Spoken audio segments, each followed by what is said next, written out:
Thanks to all of you for joining. I'm sure it's been an eventful day, maybe some Valentine's messages coming through. But I hope today we'll be able to go a little deeper into the topic of love.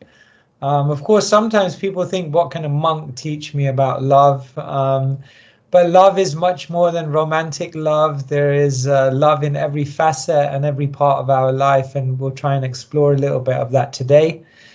As you know, last week we kind of opened up the topic. We talked about the difference between liking and loving, and how it's so difficult to find love if we don't actually define what love is, because often we use the word very cheaply, very loosely, without actually understanding perhaps the depth of what it is. So we talked a little bit about that.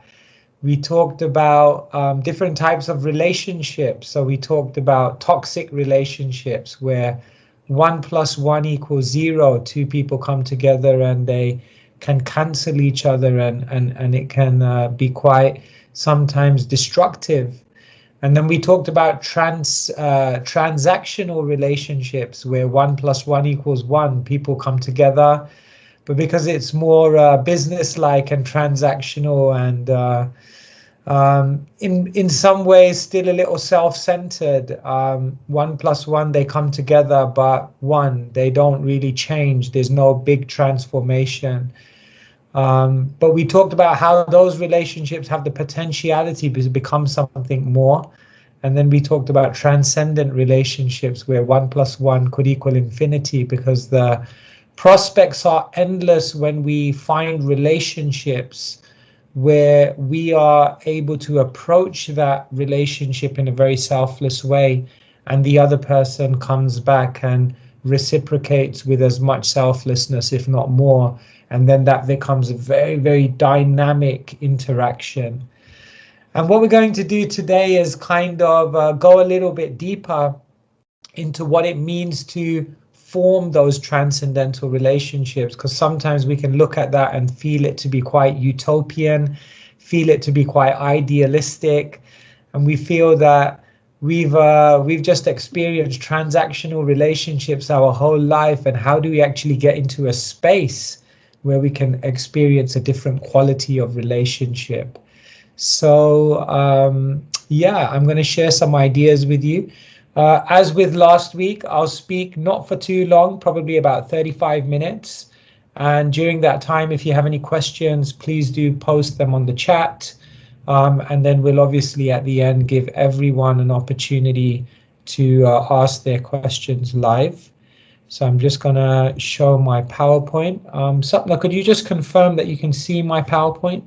Yes. You can. Okay, wonderful. So today, dear friends, we're talking about the school of love, and how do we actually get to those relationships where we can experience incredible growth, and how do we really get to those selfless relationships? That's what we're going to be exploring. And before we do that, I'm going to share one principle which, as monks, we were taught was the foundation of all relationships. And I want you to think about this. What would be the first step that we would take when trying to develop deeper relationships? And that first step is somewhat of a counterintuitive one. Once there was a husband and wife, and the husband asked the wife, what are your priorities in life? And the wife said, number 1, the kids. Number 2, you, my husband. And number 3, me, myself. And the husband smiled, and then the wife asked the husband, what are your priorities? And he said, number 1, me. Number 2, the kids. And number 3, you. And she was quite hurt by that, feeling him to be so very self-centered. And he said, no, the reason I'm my number 1 priority is that if I spend time working on myself, if I spend time on improving myself, if I spend time on actually becoming the best version of myself, then I can bring the best of me to my kids. I can bring the best of me to my relationship with you. And in that way, Me putting myself as a priority is actually so that I can selflessly connect with all of you in a deeper way. And then she was somewhat pacified by that. But it's a very, very interesting concept that the Eastern teachers explain. The first step in connecting deeply with others is that we have to first deeply connect with ourselves.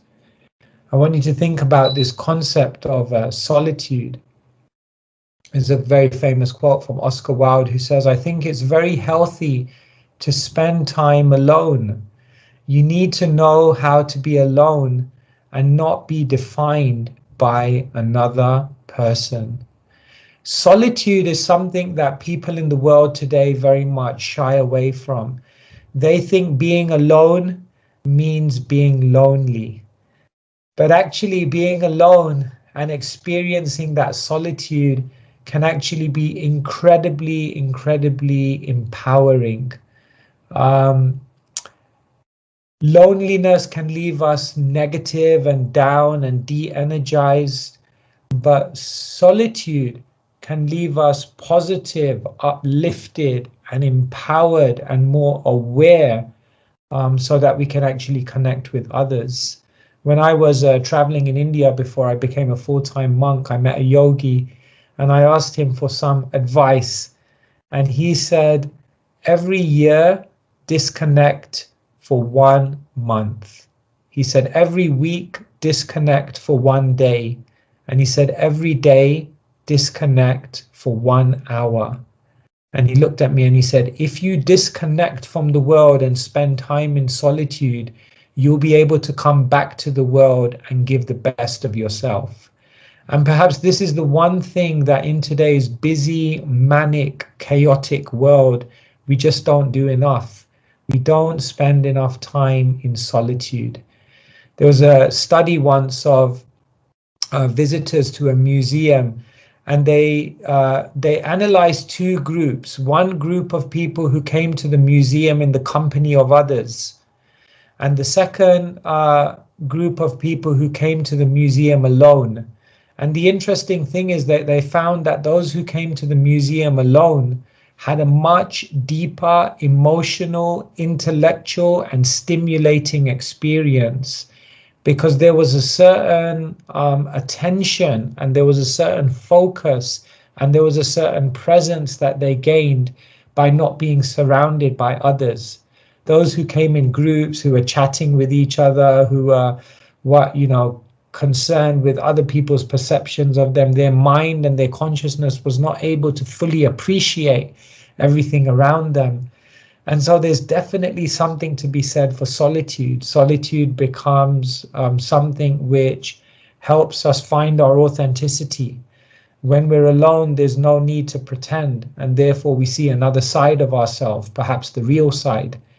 Solitude brings discovery, because when we're not surrounded by all the opinions and expectations, we can really hear our own heart. Solitude brings intensity and focus, because our consciousness is not distracted and diverted in so many directions. And solitude also brings a creativity, because it brings us into a space where we can think differently, separate from the behaviors and traditions that we've just seamlessly integrated into. And therefore, solitude is such an important part of our life, and almost counterintuitively, the foundation of connecting deeply with people.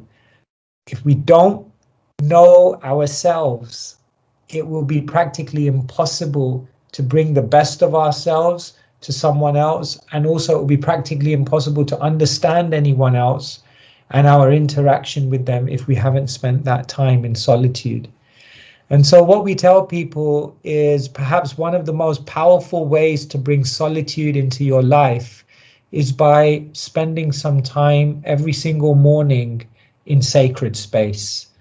We tell people to join the 5 a.m. club. Many of you have been at my sessions before and have heard this. Sorry to be like a little bit of a broken record, but I really, really want to share this with you as one of the most empowering things you can do in your life. And sometimes people say, but what do I do in solitude? How should I spend that time? And what I tell them is 15, 15, 15, 15. I guarantee you that if you spend 1 hour doing these four things in solitude, you'll come out and bring a different version of yourself to the world. The first thing we do when we wake up is we spend 15 minutes moving. In the monastery here, we do yoga asanas. We do something called Surya Namaskar, where we pay salutations to the sun. But the essence is do something to move your body, to get the blood circulating, to get the energy flowing, to discard the kind of lethargy that kind of surrounds us a little bit when we kind of wake up from a good night's sleep. So 15 minutes, just get your body moving. But then once you've got your body moving, mirror that by then spending 15 minutes and just turning all the attention within. Meditate. Try to now calm the body. First, we energize the body, then we calm the body and the mind. And how do you meditate? You can do breathing exercises, you can do visualization. In the monastery here, our main practice is mantra, which is meditation on sound. So you can do different things to kind of focus and calm the body and mind. And then what we tell people, for 15 minutes, energize and stimulate and invigorate your intellect. And that we do through 15 minutes of reading. So you could take an ancient wisdom literature or a biography of someone, or it could be a self-development book that you really connect to, but some wisdom which helps to give you a lens through which you can see life in a very, very different way. We tell people small minds discuss people, average minds discuss events, but great minds discuss wisdom, because wisdom gives you a lens through which to decode everything that we're going through in life. And once you've spent that time invigorating the intellect, then we try to absorb and sink in and allow that wisdom to enter into a deeper space by reflecting. Some people do this through journaling, to write down their thoughts. Some people do this by just meditating and creating an intention for the day.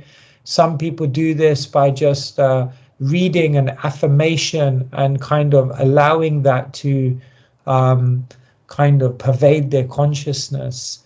So reflection helps us to then enter the world with a deeper intention. So dear friends on the call, please consider this 1 hour of solitude every single day. 15 minutes move, then meditate, then read, then reflect. Energize the body, calm the body and mind, invigorate the intelligence, and then allow it all to sink in and create an intention. And then when you come and emerge from the 5 a.m. club and you enter the 9 a.m. reality, then maybe the world will look a little bit different. Maybe those challenging relationships will be more bearable. Maybe those unexpected situations won't fluster you in the same way. And maybe instead of seeing problems, we'll begin to see more opportunities. And in this way, we become much more empowered to connect deeply with the world. So this is the first thing I wanted to share with you about finding deeper relationships and finding love. Spend some time first in solitude, empowering yourself.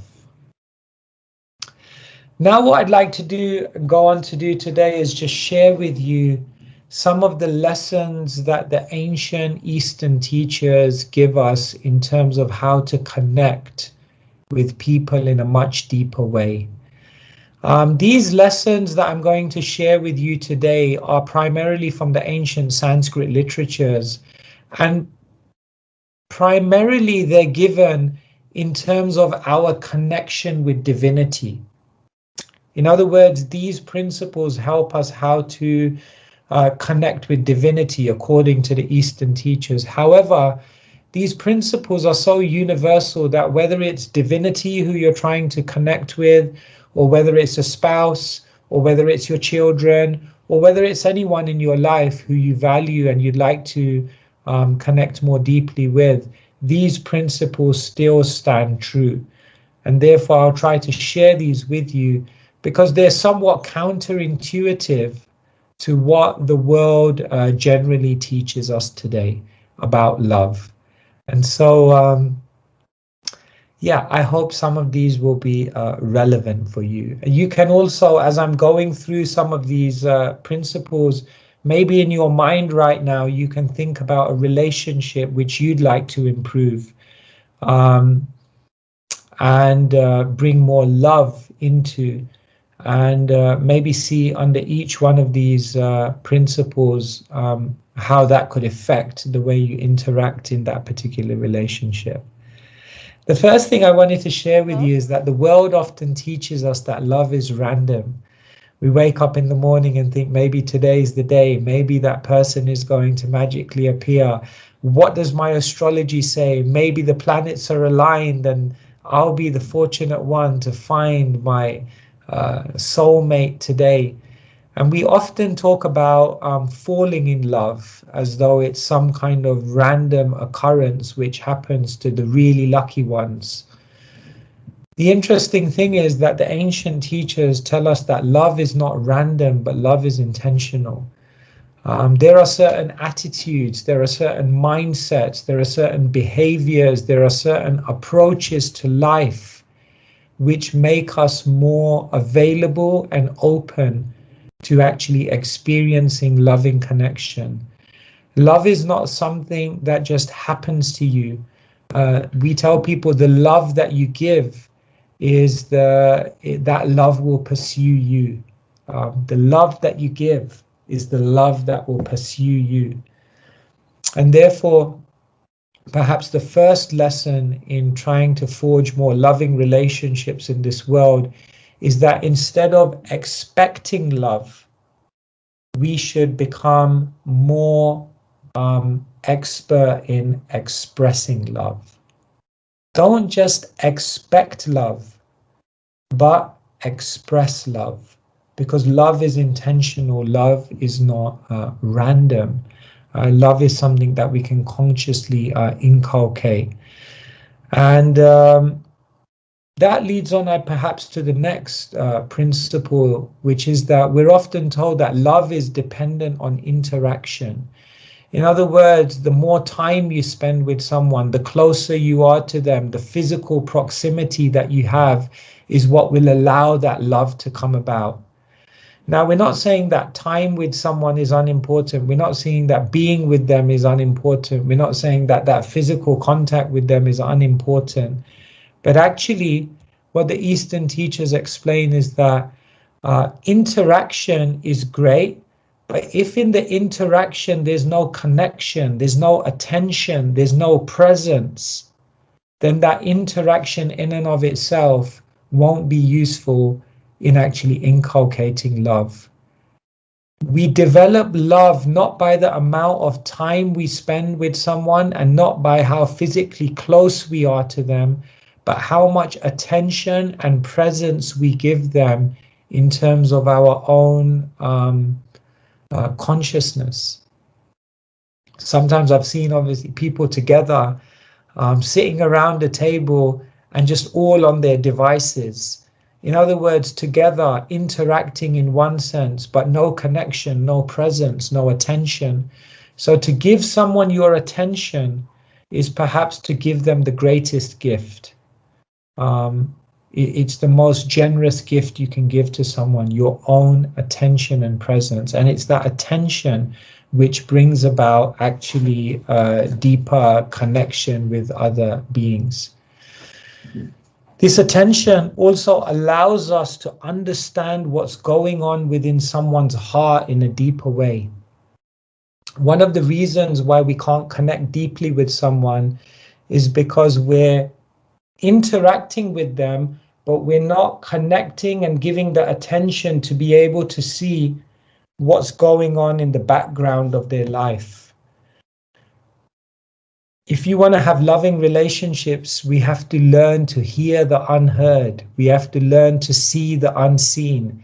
We have to learn to decipher the hidden story in someone's life and not just react to their external behaviors.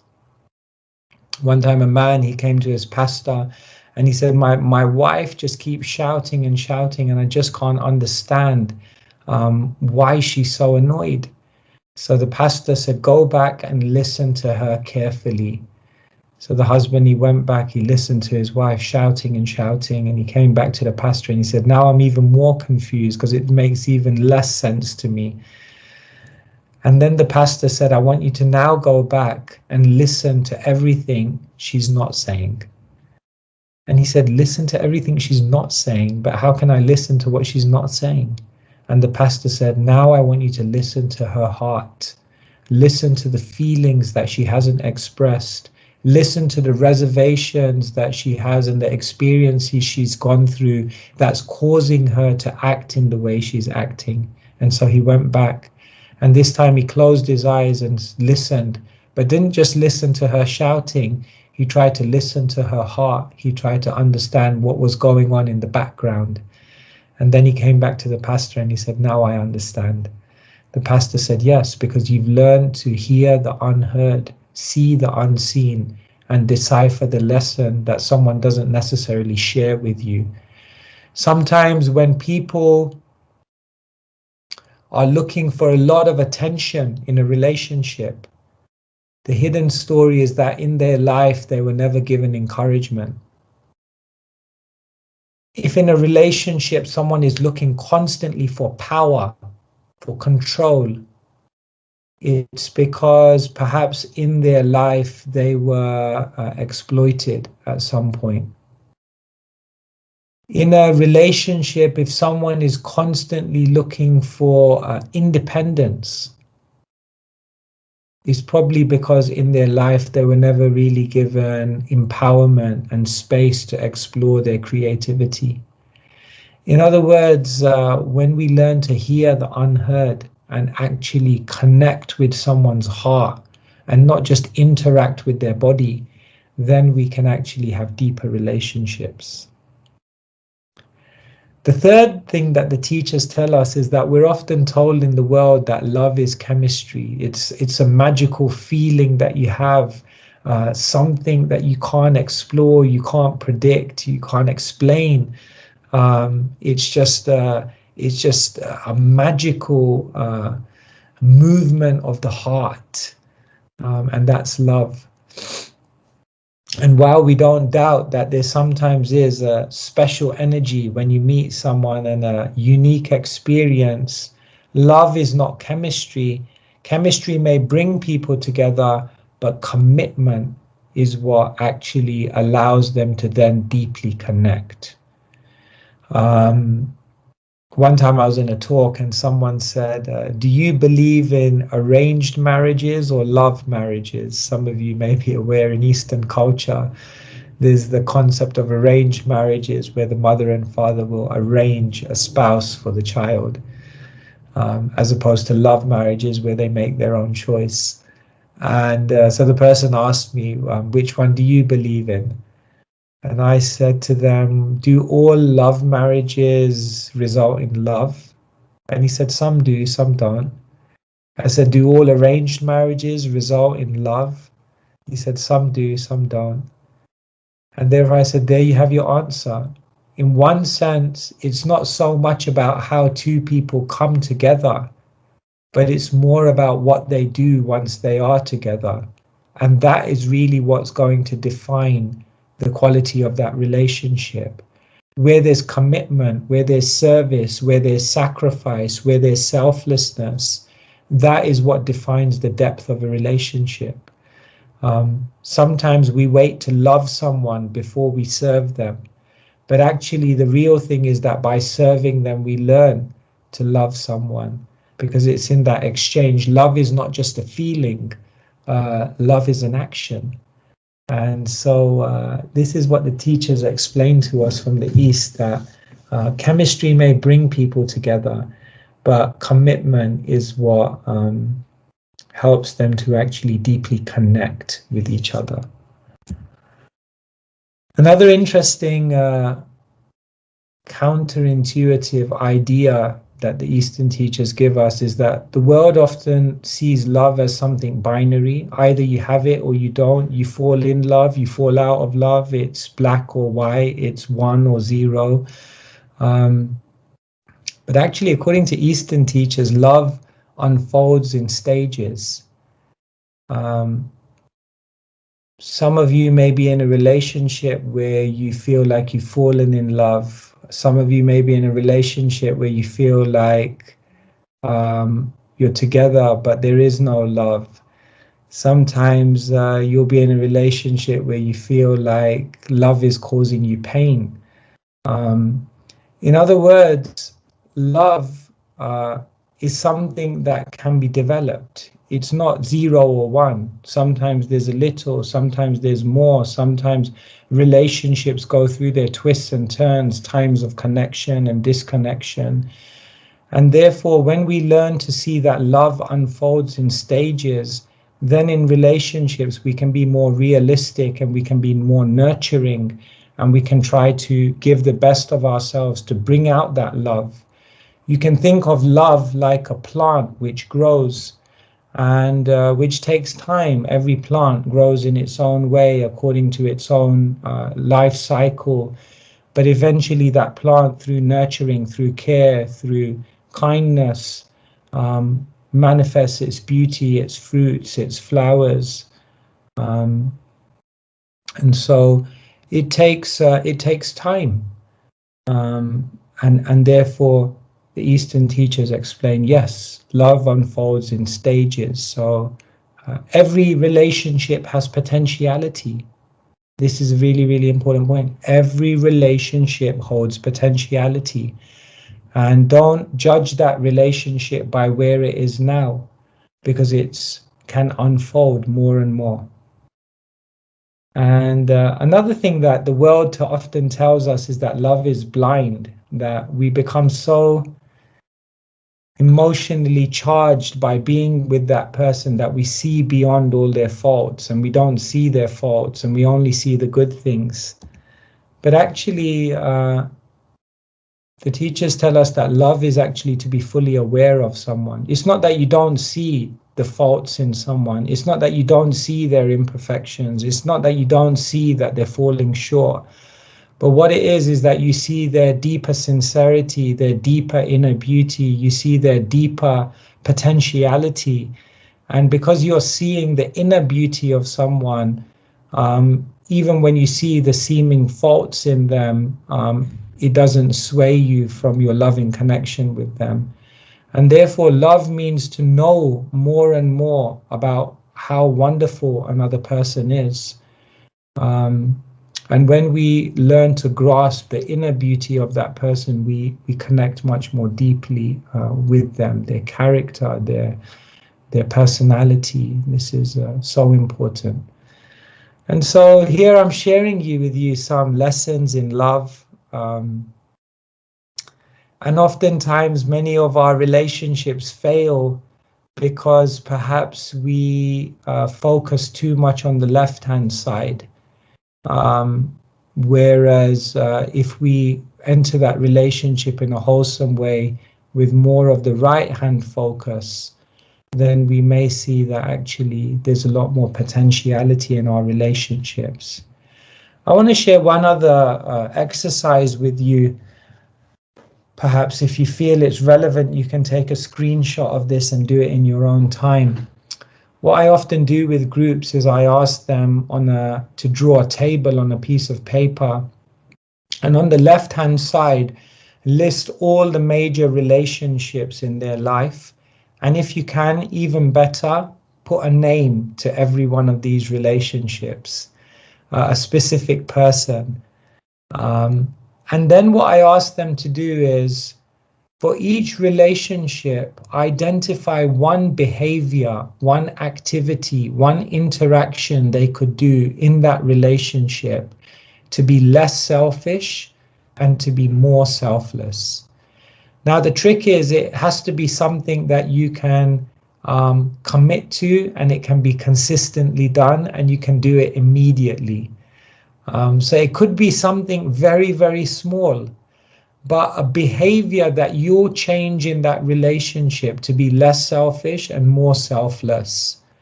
So for example, if it's your parents, you could, in the less selfish column, you could say that from tomorrow or from today, I'm never going to pick up the phone and ask my parents for something until I've had a conversation and seen how they are and ask them about their well-being, and then only after that I'll ask for something.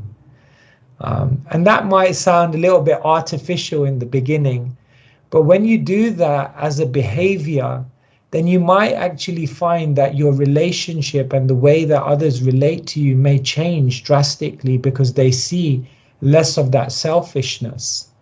Or with children, it could be like, for example, you could say something bigger, like say, for example, to be less selfish, I'm not going to try to project my desires and aspirations and live them through my children. I'm just actually going to look at my child and encourage them to be successful in the way they want to be successful, instead of living my life through them. And perhaps that will change your relationship with your children. For example, with work colleagues, in the more selfless column, you could say, I'm going to bring in some cookies for all my work colleagues once a week, just out of the goodness of my own heart. And you could just begin doing that as a kind act of selflessness. And perhaps you may see that your relationships with your colleagues over time may change just because of that kind gesture. So this is a very, very powerful exercise. And if you do it, you may begin to see that your relationships actually change. As a monk, what I can definitely say is that I feel like my greatest wealth in my life is my relationships with others. When you have good relationships, all the problems of the world become a little bit lighter. When you have good relationships, any challenge, any obstacle, any daunting task becomes that much more manageable. When you have success and you have good relationships, it's beautiful because you can share it with someone. And in this way, in all facets of life, relationships and loving connections make life so much easier, so much more effortless, and so much more energizing and beautiful. And so perhaps this is an exercise you can think about.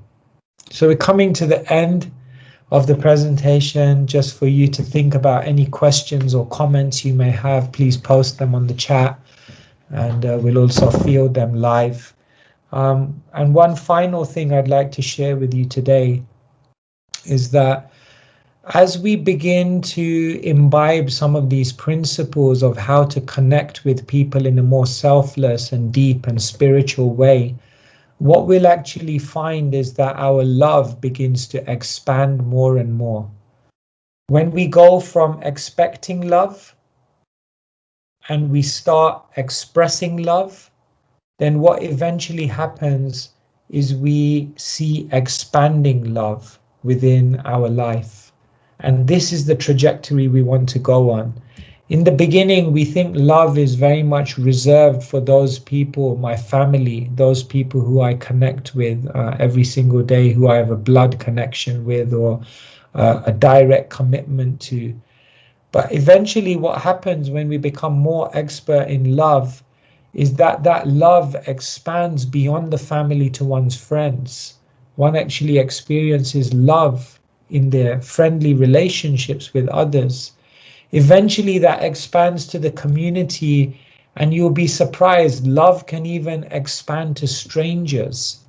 That's why you'll find some of the most loving people in the world dedicate themselves to helping people that they don't even know, because they've managed to build a type of love in their heart which goes beyond just family, friends, community, and is exuding into even people they don't know.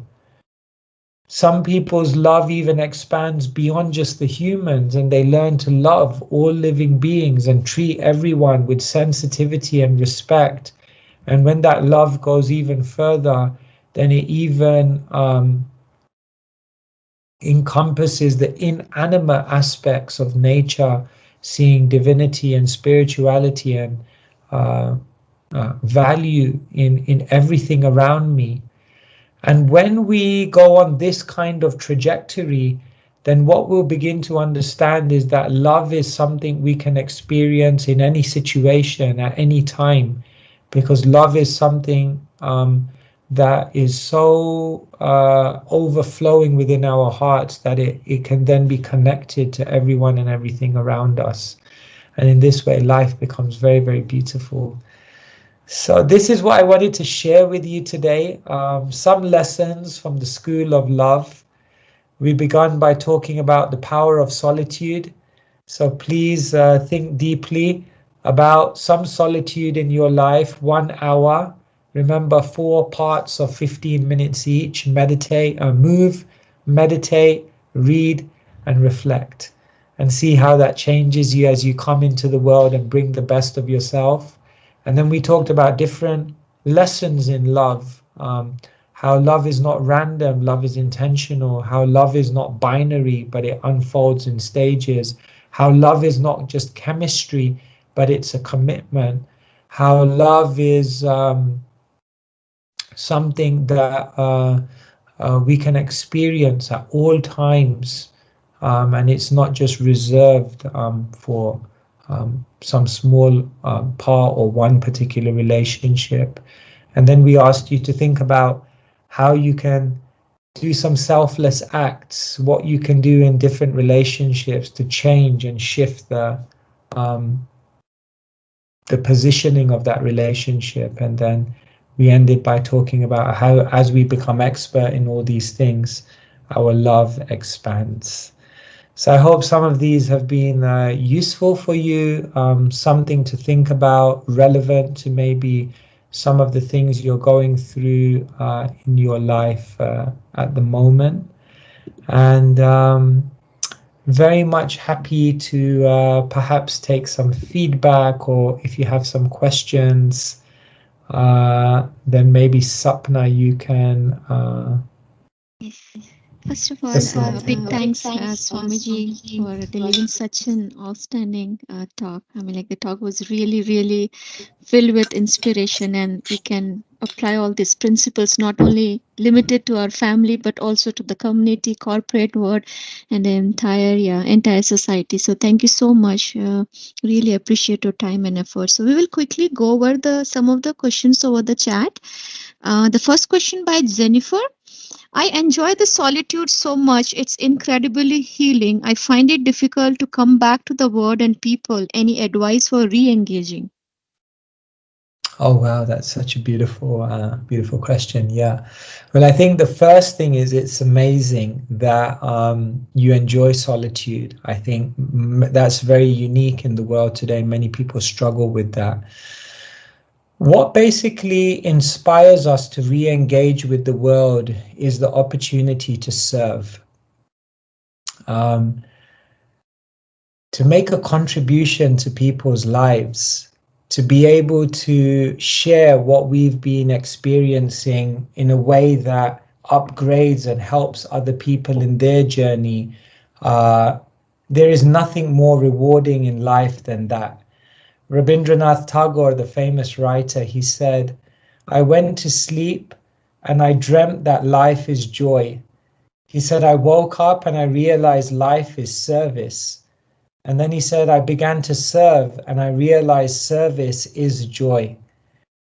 We tell people that you earn a living by what you get, but you earn a life by what you give to others. And so re-emerging in the world and having the opportunity to connect with people, to serve people, to deliver them something that can bring them happiness and fulfillment in their life, there can be no more beautiful thing to energize your entire being than that.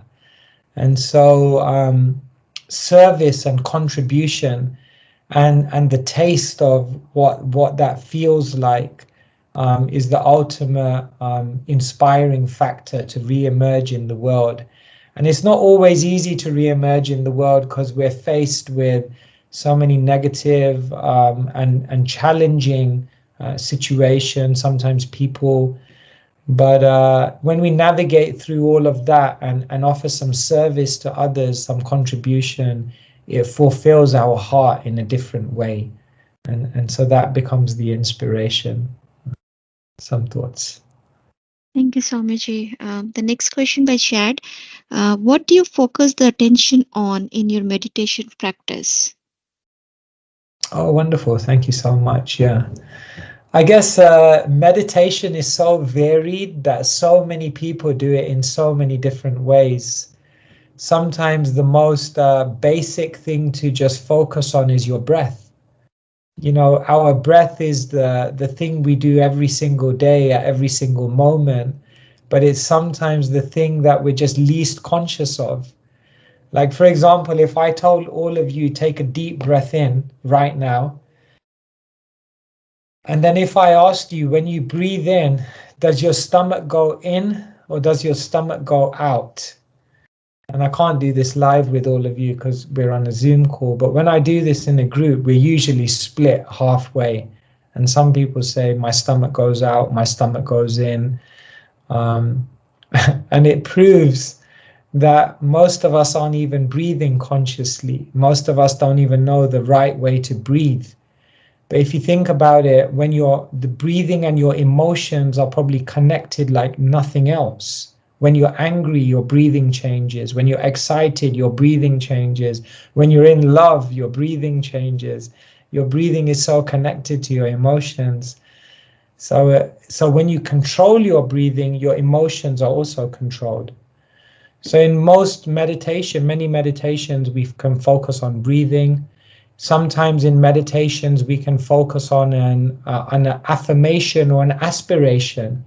So sometimes there are meditations we do as monks where we meditate on a quality like humility or like tolerance. And we constantly, as we meditate, we try to focus on that quality and absorb it and instill it within our consciousness so that it guides every one of our activities. And then in higher types of meditation, we may focus on a divinity, on some kind of transcendent reality beyond our own being. So there can also be theological and that kind of meditation as well. So I think it's about going on that journey and finding what gives you the deepest connection and exploring that world of meditation. Hope that helps. Thank you so much. We have a raised hand. Nikhil, do you want to go ahead and speak out your question? Yeah.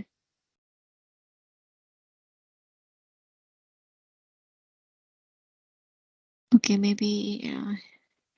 Okay, I'll read the next question of the chat by Tony. What is solitude? When I'm reading for entertainment, is that solitude? Or when I'm playing a video game, is that solitude? Or do I need to be a mindful state to benefit from solitude? I believe that when I'm exercising alone, that is solitude. Oh, wow, beautiful. Yeah. Yeah, solitude doesn't just mean to be physically alone. Solitude means to be in a space where you're really spending time with yourself. Just like you can be in the room with another person, but be completely absent-minded, and then you're not really interacting with those people, although you're around them. In the same way, you can be by yourself, but if you're not connecting with your deepest self, then you're not really in solitude. You're just alone, but you're not really connecting with your deepest selves. So I think solitude means an activity, a space in which you're really contributing to your inner development, and you're really learning to listen to your inner dialogue, your inner heart. You're learning to clarify your mind. You're learning to uplift your consciousness, and you're doing something which energizes you to become a better version of yourself, so that when you emerge back into the world, you emerge as a different person. And so, yeah, solitude means definitely more than just being physically alone. It means to actually be present with yourself, which almost sounds like is because we're so disconnected from doing that. It almost sounds like, well, how do I do that? We've lost the art of how to be present with ourselves. But once we begin doing it, it becomes very, very beautiful. Yeah. Thank you, Can you hear Swamiji. The me? next question Maybe. is Nikhil. Yeah, sorry. Okay, go There's ahead. some issue. Go ahead. Sure, Yeah, sure. Go ahead. Swami, I had a question on uh, this whole thing about putting a structure around love, and or even a concept that is a little bit hard to understand. How, like, something, if you want to experience something in a spiritual way, you first of all want to unparameterize, but in this case we are trying to parameterize it. So I'm kind of confused. What Yeah. exactly is the right way to spiritually reach the level of understanding that we want to reach? Yeah. Parameterize or Thank not you so much. parameterize, right? Yeah, thank you so much. Yeah, it almost seems like love is something so natural and something so free flowing, and to almost give a series of bullet points and say, if you do A, B, C, D, and E, and you'll find love, it almost seems to be counterintuitive to the natural flow of love. I guess what the wisdom teachers do is they give us principles. And these principles are almost like signposts of the direction to go in to find love. But then what it requires is for each person to embed those principles, but then live them in a very individual and authentic and original way. And therefore, finding love is never stereotyped, it's never a formula, but there can be behaviors, attitudes, mindsets, and approaches which make you more available for finding that love. And so, for example, we have to remind people that love comes from service. Um, but then how you serve, how you express that service, how you make a sacrifice, how you show your selflessness in a relationship, that will be very, very individual. That will be very, very spontaneous. That will be very, very much something which comes from the depths of your own heart. But the principle stands strong that if we don't serve, there cannot be love, because love is not just a feeling, it's an action. And therefore, the idea of having these parameters is not to box us in to a particular journey, but the idea of having these parameters or principles is to inculcate within our consciousness how to behave, and principles of behavior that can allow us to find deeper relationships. Some thoughts. Thank you. Thank you, Swamiji. We'll take like a couple of more. The next question by Sahar over the chat. Any suggestion on method of reflection for 15 minutes? If journaling, positive journaling, or checking current state of mind or something else? Yeah, I personally do journaling. I've kept 25 years. I have over 25 years of journals now. And what I do in my journal is I reflect on, number one, I try to note down observations of myself. So I try to think about the previous day or the day just gone, and what did I observe in myself, the good, the bad, and the ugly. I write down in my journal my observations of other people. What do I learn from other people, the way they're acting, the way they're interacting with the world, the good things, the improvements? I write down my observations of the world around me. How does the world work? What are the kind of laws which seem to repeat themselves again and again? What can I learn from the different events and experiences that go on around me? And then the fourth thing I write about in my diary is my observations of divinity, how I feel divinity has intervened in my life, what I feel divinity is trying to tell me. And so the journal, I find, is a way to gather all of the observations of myself, of others, of the world, of divinity, and put it into one place, because I feel our own experiences are our greatest teachers, but only if we reflect on them. And so the journal becomes a place where we can reflect on all of our observations of life. And I find that to be a very reflective thing. But other people may do it in other ways. Other people reflect by doing creative things. They may draw. Other people reflect by sometimes just singing songs, or writing songs and penning their thoughts like that. Some people reflect by going for a walk in nature and just thinking deeply. Some people reflect by writing or looking at goals that they set for themselves and then checking themselves on those goals. So I guess there are different ways to do it. Yeah. Thank you. So we'll take one from chat and one from the team's raised hand. So next question by Jyoti. How about cooking? I think this related to the 5 a.m. club. How about cooking healthy meals for the family during the early morning while spending time listening to spiritual discourses or devotional music? My mother always woke up at 4 a.m. in the morning as her child. I'm where I am because she led by example. I wake up at 4 a.m. every day and prepare meals for my family. Is this not a way of expressing love without chocolates or flowers or gifts? Oh, that's amazing. Yeah, I think we'd all love to taste some of your cooking as well. And I think it's a wonderful thing. Cooking for others is probably one of the best and most traditional and most popular ways of showing our love. It's said that the love of the cook is almost captured within the meal, and therefore oftentimes we talk about our mother's cooking and how somehow it always tastes different, even when someone replicates the recipe, because there's always that added love that's expressed in that meal. So yeah, for sure, to serve others through cooking. But I guess I'm specifically talking about, remember, solitude as some time for also going deeper within yourself. And therefore, sometimes in those hours of solitude, it's about trying to reduce our active um, um, movement in the world and just try to actually go within. And that's not to say that we shouldn't. We definitely, the cooking and everything is amazing. You should continue that.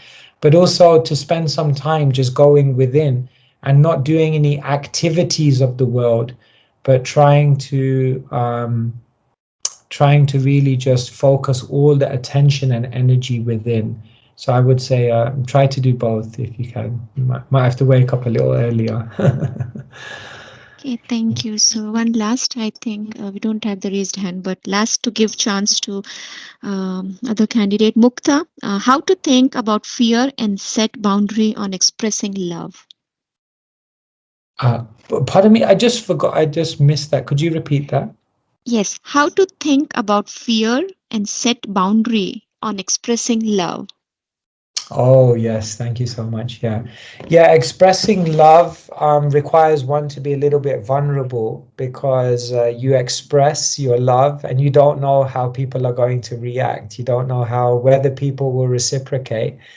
And therefore, there's always a little bit of apprehension, and we don't like to be vulnerable.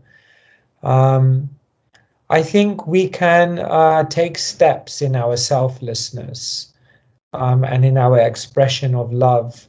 The way relationships usually work is that someone expresses a little bit of their heart, they become a little bit vulnerable, they display some selflessness without expectation.